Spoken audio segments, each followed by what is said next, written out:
exactly 1 year ago we had that big, beautiful victory. Exactly 1 year.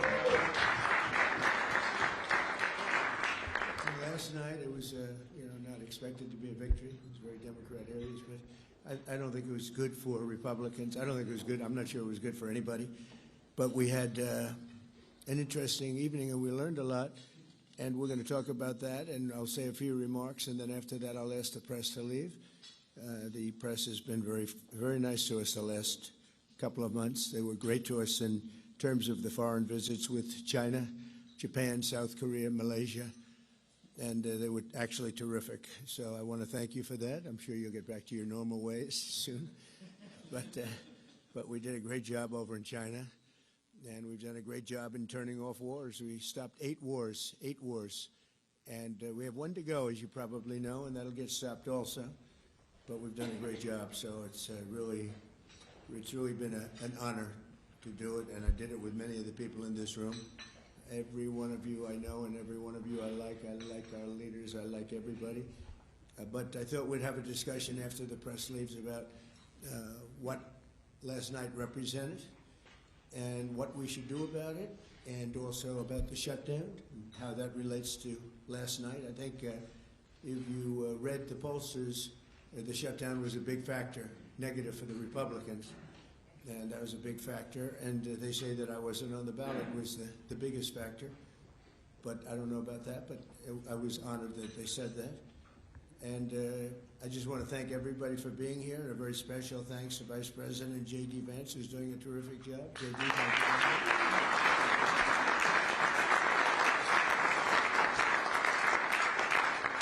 As well as the Senate leadership team that has been working very hard, working really, I will tell you, nobody's working any harder representing the American people, including Senator John Thune. John, thank you. Great job.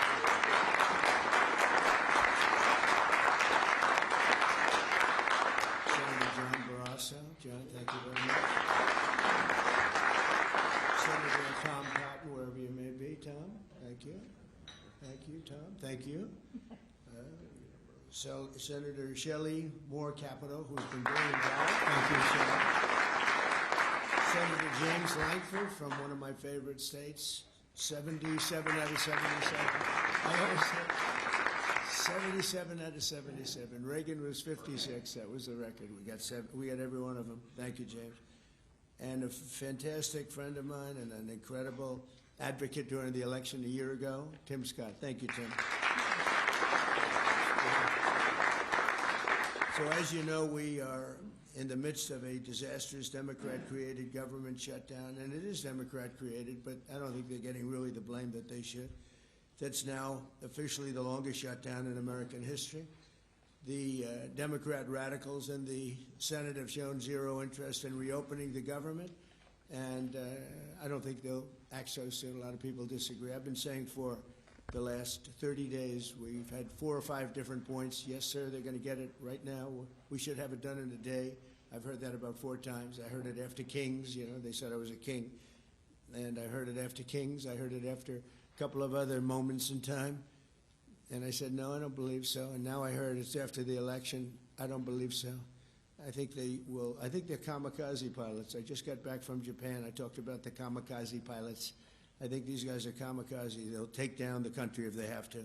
So I don't think so. Millions of Americans are going to be without SNAP benefits. And I will say about SNAP benefits, so when I was president, we had $7 billion worth, and now they have many times that, because these benefits were given to anybody that asked, and they're up to, I hear, just many times, $47 billion. So it wasn't the purpose of SNAP. That was for people that really had problems, down and out, people that really had problems.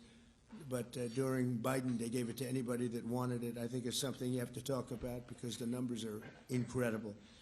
But countless public servants are now not being paid, and the air traffic control system is under increasing strain. We must get the government back open soon, and really immediately. We have to get it up. We have the hottest economy we've ever had, and it's affecting the stock market now a little bit. But the stock market, as of Friday, has hit many record highs during the last 9 months, many. And it will, again, this is just the beginning, because when these plants that are being built right now start opening up, we've never had anything like this. There's a boom. There's a construction boom right now, but that's going to be bigger than that.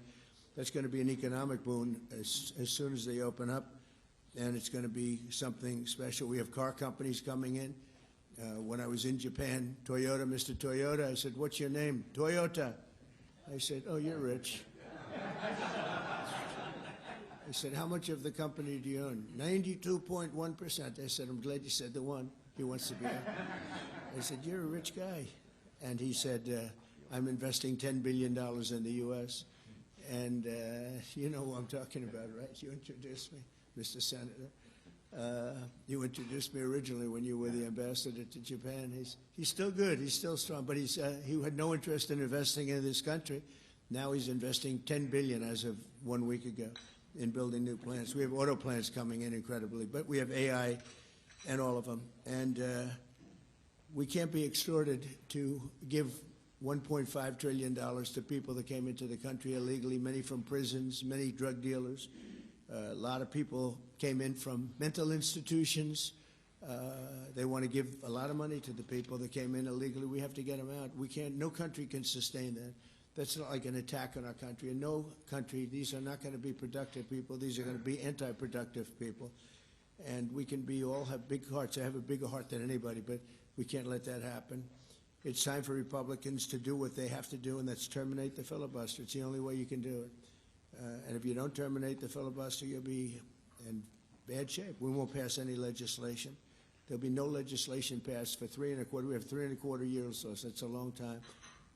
But when they can't do an extension, and John, I think they've done an extension every single time they've ever been asked forever. This is the first time they haven't done an extension. Extensions are supposed to be easy, but if they won't do an extension, they won't do any bill, even a simple bill.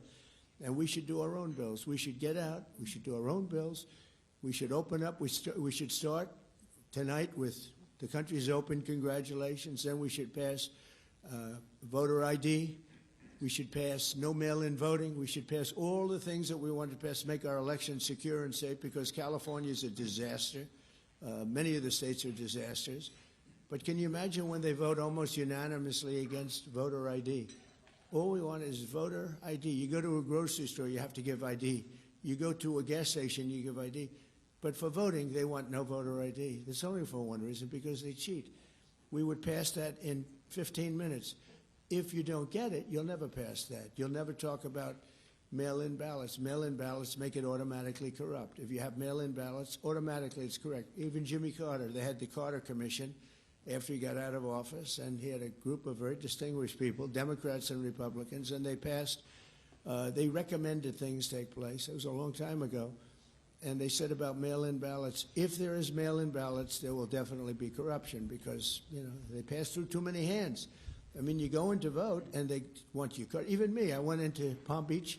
You go in to vote, they want your card, you're this, you're that. They say, "I'm sorry to do this, sir, but I have to look at your identification." I said, "That's all right. I love that." But, you know, you're really not going to get away with much. It was very, very professional, very good, and the way it's supposed to be. But these people don't want that. They have legislation in California where it's illegal to ask somebody for voter ID. If you ask somebody for voter ID, if you're an official, and you say, "I'd like to see your voter ID," they can arrest you, okay? They can arrest you because they want to cheat, and they get away with it, and the Republicans let them get away with it, and we won't do that if we have the filibuster. So we're going to talk about that a little bit, and we're going to see if we can sway, because I know we have a lot of, not a lot, I'd say half feel this way, maybe a little bit less than half, and it's time to have a really good talk. If I thought that they weren't going to pass the filibuster, I wouldn't even bring it up. They're going to pass it within the first hour. If they take power, and it's more likely that they take power if we don't do it, because we're not going to be passing any legislation, not going to approve anything. We're going to go 3.25 years. There won't be one bill that we're going to pass. Because the easiest thing to pass is exactly right now what they won't pass. And they'll do that, and they'll wreak havoc. But let's assume they get it. They're doing it anyway, so it wouldn't matter. They're doing it anyway. And, you know, I have a case where I have great U.S. attorneys that can't be approved because of the blue slips. The blue slips, I think you should terminate blue slips, too. It's a mental termination because it's really a custom. But if you have a Democrat senator or two is bad, but it doesn't make any difference. If you have one senator writes a negative letter on some great U.S. attorney, we had it in Manhattan, Southern District. Jay Clayton, one of the most respected lawyers in the whole country, by far, one of the most respected, and couldn't get approved. The courts approved him. The courts couldn't believe it. They did it like instantly. He went to the best schools, got the best marks, top of his class. Everything was perfect. I mean, he was like led the perfect life. Went to Sullivan and Cromwell. Almost immediately became the head of Sullivan and Cromwell. You know, the most prestigious law firm, I would say, in the country, just about. Whether it's Sullivan or two or three I could name, but Sullivan, I would say, really, maybe number one. He was the head of Sullivan and Cromwell for like 20 years. He went to the SEC, was flawless. He did it for me. He was the SEC chairman. He was flawless. Then he went to Apollo, where he was the chairman of Apollo, and was flawless. Everything went good. The stock went through the roof and everything. I asked him to go to the Southern District, and he said, "I'll do what you'd like to do, sir." He's a very high-quality person. But he couldn't get approval from Schumer. Schumer didn't approve him. The best student, the best schools, everything. He's like flawless. And the courts actually said, "You're not approving Jay Clayton?" Right, Lindsay, you heard this. The courts actually interceded, and they approved him. But that's an unusual guy. We have other people that are really good, but people don't know how good. Top students, top colleges, and they're U.S. attorneys, and they won't be approved. They're not going to be approved. We have one in Los Angeles who's phenomenal. No, the senators, the Democrats are, you know, again, they're kamikazes. The Democrats are not going to approve them. Blue slips are a disaster. So the only people I can get approved are Democrats. I was told that by the Democrats. We'll only approve Democrats. I said, really, is that right? Not going to work that way. Not going to work that way with me. But the blue slips are a total disaster. I have 10 people right now that are doing a phenomenal job, and they will be out of office pretty soon. They've got another 2-3 weeks, a couple of them, and then they're going to have to leave. And it's actually a blight on their record because, you know, nobody knows why they left, but it looks like they served 8 weeks and then they had to leave. But they're not going to get the approval because the Democrat, radical left lunatic senators are saying you can't, we're not going to approve you. And if we're not going to approve you, I had actually one Republican who got 2 great letters, but it turned out that he was a rhino, but that was a nice term for him. Now, he got 2 letters of approval, and when I said 2 Democrats approved him, I had to fire him because I figured if 2 Democrats approved him, they wrote the most beautiful letters. I found out, man, this is strange. And he was no good. I fired him. He was really not much of a Republican. The recommendation of that one wasn't such a good recommendation. Someday I'll tell you who recommended him, but it wasn't exactly the best. But when I saw 2, you know, when I saw the 2 senators from Virginia gave him glowing marks, Tim, I said, let me see this. I read the most beautiful letters I've ever seen. I said, I called him up. I said, sorry, you're fired. Get the hell out of here. And but it's a horrible thing. Blue slips is a horrible thing. Because I have the right to pick judges, and I have the right to pick U.S. attorneys, and this takes away the right from me. And I think we're going to go to court on it, and, you know, we'll see what happens in court. But it gives the president, it takes away the right of the president to pick people to serve on the court and to serve as U.S. attorneys, which is very important. But the biggest thing is the filibuster. We have to get the country going. We will pass legislation at levels you've never seen before, and it'll be impossible to beat us. By the way, if they do, they're going to do it anyway, and they are going to immediately do the filibuster. And when they do the filibuster, they're going to pack the court. They want at least five justices. Now I hear it's up to 5. I actually heard up to 7 and up to 9, okay? They want new judges. They want to pack the court, and they will do it in the first day, maybe the week. Maybe they'll slow it down because there's no reason to rush. But they'll do it first week. They'll vote on this. And I have friends over there that are Democrats, I'm close to a lot of people. And I asked them about that because some people say, well, maybe they won't do that. I mean, they destroyed the career of Manchin and Sinema. And they got them out. They were the only objectors. Nobody else is going to object. They're going to do it the first day. They're going to pack the court. They're going to make D.C. a state, and they're going to make Puerto Rico a state. So now they pick up 2 states. They pick up 4 senators, okay? You think you have problems? They're going to do all of the things. They're going to pick up electoral votes. It's going to be a very, very bad situation. And it's done. It's done. As soon as they attain power. Now, if we do what I'm saying, they'll most likely never attain power, because we will have passed every single thing that you can imagine that it's good and all good for the country. And there'll be no reason to. If we don't do that, people will say they're not doing much and they're in power. So the good news is we did the great, big, beautiful bill, and it's the greatest thing we could have done. And the smartest thing with John and our Speaker of the House, who's so good, Mike Johnson, we did all in one bill. If we didn't, John, it would be a problem, because we would have gotten a small piece passed. A lot of people wanted to do that. A lot of people in the room wanted to do that. They went along with me and John and everybody, and we got this thing passed. Honestly, it's 4 years worth of goodies. No tax on tips, no tax on Social Security, no tax on, think of it, no tax on overtime. It's an unbelievable tax cut for the workers and for business, where business is going to create jobs, and we're creating jobs at levels that nobody's ever seen before. All these things are good. We have to be able to get the word out. If we don't get the word out, we're making a very big mistake. So I have this long, beautiful, and very boring speech. I won't bother reading it, but because we can just start talking. And I think it's very important. We have to get the country open, and the way we're going to do it this afternoon is to terminate the filibuster. And it's possible you're not going to do that. And I'm going to go by your wishes. You're very smart people. We're good friends. But I think it's a tremendous mistake, really. It would be a tragic mistake, actually. It's time. It's time. If I thought they weren't going to approve, I'd sort of be with you. It'd be fine. I'd be neutral to with you. But knowing that they're going to pass it as soon as they get any semblance of control, they'll pass it first thing, then it's like we have to do it first. And we have 2 years, and we'll end up with 2-3 years, and we'll have this country so perfect. We will have passed more legislation than any Congress and any group of senators or a group of congressmen. And we will get it through. They'll send it to us. We'll send it to them. It'll be a beautiful machine. Otherwise, we're just going to sit around and argue with these people all day long. And they're highly unrealistic, highly unrealistic. Many of them are radical left subversives, frankly. So I want to thank everybody, and we're going to talk. And I want to thank the press for treating us so really well for that foreign trip. It was an amazing, we had just an amazing meeting. Don't forget, 2 months ago, it looked like the whole world was in trouble over rare earth. And that's no longer even a subject that people talk about. It was all worked out very quickly. Without tariffs, I couldn't have done it.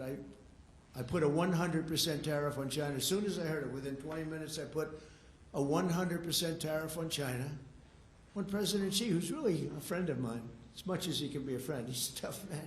He's a tough man. Smart man, actually. Very smart.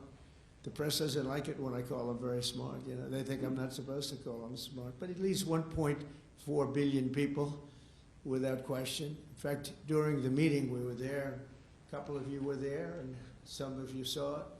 So he's here, and he's got about 6 people on each side. And every one of those people was standing like this. They were at attention. And I made a comment to one of them, and I got no response. I said, "Are you going to answer me?" I got no response. And President Xi didn't let him have any. So if there's any question, I said, I want my cabinet to behave like that. That's I'm demanding that I want them sitting up like that, Tim, just nice and straight. I never saw posture like that. I've never seen men so scared in their lives. They have the equivalent of a vice president. He was, I said, "Are you going to answer my question?" And he's like, he doesn't move. I said, "What's wrong with this guy?" "I will answer all questions." Why don't you behave like that? JD doesn't behave like that. JD buds into conversations. I want to have that for at least a couple of days, okay, JD? We'll keep you long term, but a couple of days of that would be very, very nice. Okay, I want to thank you, and we'll talk a little bit. And I see they set me up with a podium. I thought I'd just be sitting, but it's probably easier. I want to thank you all very much. Thank you to the press, and you can go, and we'll speak to you later. Thank you. I'm going to Miami to make a speech today at a big group, and we have a nice big crowd, and we'll see you there. A lot of you are traveling down with me. Thank you very much. Mr. President, you sound very frustrated by last night's elections. What are the takeaways for people in this room? Keep moving. Thank you, press. Thank you, What press. happens if they don't eliminate the press. filibuster, Keep Mr. moving. President? Thank you, press. Please wrap. Thank you. Keep moving. Please, Thank keep you. moving. Thank you. Thank you, guys.